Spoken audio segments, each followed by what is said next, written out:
Hey, what's up, fellas? I'm back from court. Was a little underwhelming. I don't know if you get in there, but it's in a pretty tall building here. I think we were on the 11th floor.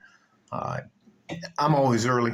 Uh, he was already at the bench, the defendant's bench, with his attorney, and the judge was down, and the prosecutor, the prosecuting attorney, and the girl were sitting on the right. We were on the left. He looked over, smiled, went up, put my hand on his shoulder, and I sat right in back of him.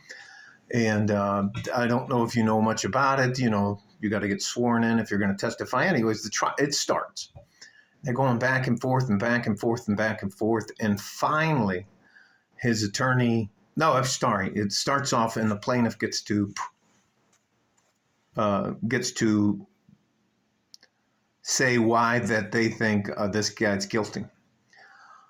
Well, he turns back to me about 2 minutes into the district attorney's deputy district assistant district attorney. I think it's ADA. One of the ADAs was arguing the case, and he tells to me, "I got this," and I was like. It's like, okay, but I was like, look, I took a shower, put my suit on. I mean, this, honestly, guys, is the only suit I got. So, and it still fits, by the way. So, anyways, and then they finally finish up, and it's the defense's turn, and they roll in this projector where they can show the videos and do the sound. And this guy had been recording for like a month. He knew he was going to break up with the girl, but he wanted proof. And he had her on tape recording. He had recordings of her saying she was going to ruin his life and he better not leave her, and she loves him and he has to love her back. And I mean, she was a straight up psychopath. So eventually, probably 35 to 45 minutes in there, the judge tells the prosecutor he needs to dismiss the case. So the prosecution files a motion for dismissal. That was it. But do you realize that put him out 10 grand? That now that young lady has to pay him.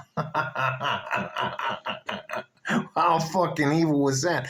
I didn't realize that your attorney, if they're looking out for you, if they know you're innocent and they know you got money anyways, they reversed the role. I'm sorry, I'm pointing like, because she's over there. You should have seen her face. It was fucking.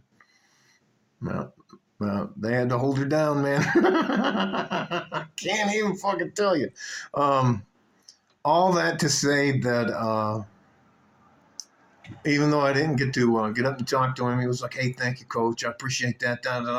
Give me a big hug. And I said, "Well, hey, like a fart in the G-string, I'm out of here." He laughed, and I got in the elevator, and I was coming home, and I promised you earlier today that I would talk to you about the word corruption. And this is something you have to learn to deal with, especially if you're going to get into any kind of business in the civilian market. There is a thing called the cost of doing business. Now, the cost of doing business has a lot to do with the amount of corruption. That's just a normal part of our society. And if anybody tries to tell you that the United States isn't corrupt, they're full of shit, and they're lying to you. And don't hang around with people like that. Along with corruption, we're going to talk about at some point in time in your life, you're going to have to develop the ability to have a difficult conversation with somebody. Okay, especially if you want to be successful. Now, that's an art form, and it shouldn't be used as like a cudgel, a nightstick. You shouldn't beat somebody over the head with having an uncomfortable conversation with them. So we'll go back to the corruption. I know for a fact that city contracts in this city go to certain companies and not to others. The International School District has certain companies that they favor who always seem to win the closed bids. I know that there are certain public officials that are also in the local, state, and federal level that include the law enforcement officers that are on the take. You can buy, you can buy them, you can buy them to get something done. Um, you can buy a decision, you can buy a bid. There's all kinds of stuff, and if you do not believe that, you're just lying to yourself. How they'll try to explain it to you is they'll call it the cost of doing business. Let's say, for example, this is one from when I was back uh, working, and I was went back. I was in Manassas, Virginia, and downtown. This company, three guys, .com guys, wanted to buy this old historic building downtown, use the bottom of it as a brewery, and then the rest of the building, the second, third, fourth, fifth, sixth floor, as a residence, so they could all have bachelor pads and stuff like that. Now there was a guy on the city council who wouldn't approve it, and he let them know, somehow he let them know that if they would buy what was it, 1,000 turkeys or something like that, and pass out free turkeys for like most of the city in his district, that he would vote yes.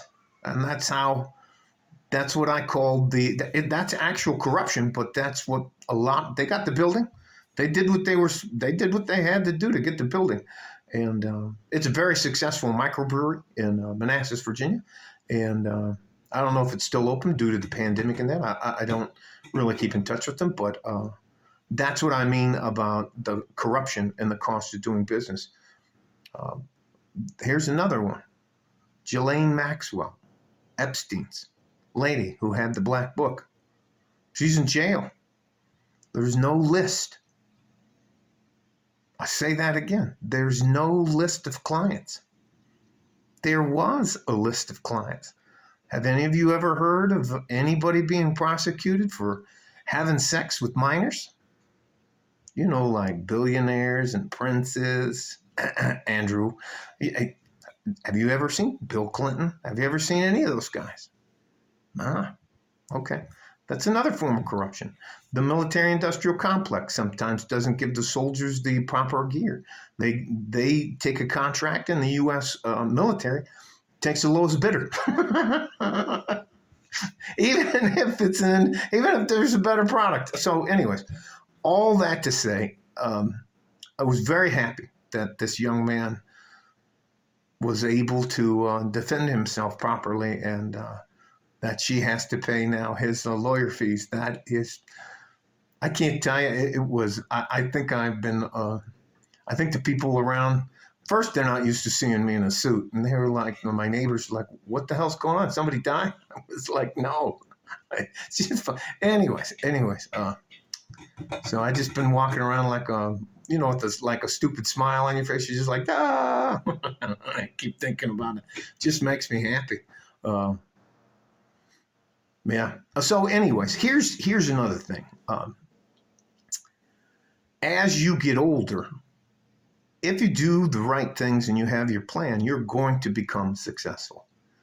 One of the things that you're going to have to do when you become successful is, either if you work for a company or you work for yourself, you're going to have some very uncomfortable conversations with some people who work with you, work for you, or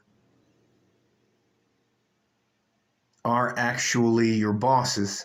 And sometimes you have to tell the king that he doesn't have any clothes on. And if you're unable to have those conversations, the longer you're in the business environment or the working environment, you're going to hurt yourself. And I'm not talking about you jumping up and pointing your fingers in somebody's face and like, fuck you, and you're a dickhead or something like this. But sometimes, especially if you're a middle-aged man or a little bit older man, you have to tell some of the younger guys that, even older guys that think that they've earned the right to be there because they just stuck around. Sometimes you have to tell those guys, look, you're not getting things done. You show up late again, and I got to let you go. It's not a threat. I'm not trying to ruin your life or anything else. But if you can't be here on time, we're not paying you for just showing up when you want to show up. Just stuff like that. Bad behavior. There are people who are literally bullies at work. Sometimes you have to take them aside. Hey, look, this happens again, and you're gone. And now I'm going to have to write you up for it. And you have to, but you do not have to talk to them like they don't have any fucking sense. You need to talk to them. Hey, look, we're not going to tolerate that here. Those are the types of uncomfortable conversations. You have to tell somebody if you have a partner and they're just here for a paycheck and they're just showing up and they're not doing the work. You got to tell them, hey, look, this isn't working out. Same thing with relationships. You got to be able to be honest with somebody and tell them, hey, look, although this is uncomfortable, I don't like that. I don't like this. I don't like the way you do that. Now, I'm not talking about henpecking somebody or being petty. I'm talking about something that it matters to you. You have to become comfortable, not abusive, with being able to tell somebody they're not doing what they're supposed to be doing. If you can do that in a decent manner, then fine. If the guy's an asshole, you can say, hey, you know what? I brought you in here today, and I'm going to free up some of the rest of you. I'm going to free up some of your time. You don't work here anymore. Okay?